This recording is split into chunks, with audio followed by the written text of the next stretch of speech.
So if you were taking her at the end of the week to live in your gnarly apartment with you and your gnarly, because Burke went with every piece of belongings you have, and he's tied right around the keys. She came in and picked up the keys, and I saw him attached to the keys.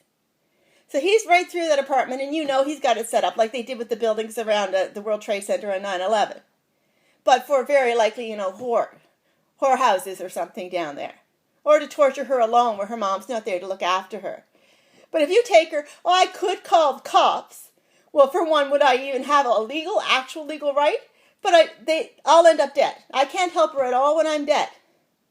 So I have to chance you abusing her to keep alive, so that in the end I can try and find her and have her come back on her own accord, or say it somewhere where someone else hears, so I have somebody else to stand up for her.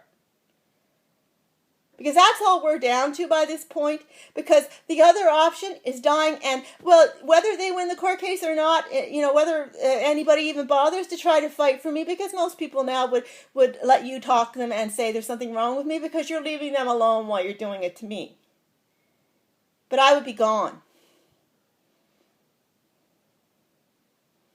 At least I'm going out talking, because how many of those shows I watched, and God is showing me, and I see it now. Well, see, that's the one cop who has you tied to the chair, or the one bad apple who has you tied to the chair. Because, before your family started watching all these shows, they all watch, I don't know what that is, one of these new cop shows, but I used to watch that one there with Vincent D'Onofrio, and I watched every version, Sam Wallman or Walters,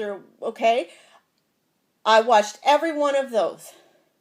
And that's all from after it was put out. They took back a bunch of occurrences. And you can see exactly who's in it. And exactly who did it. And exactly who was made a perpetrator, because they'll never have been there, but that's some form of them being walked by someone else. Sicken me.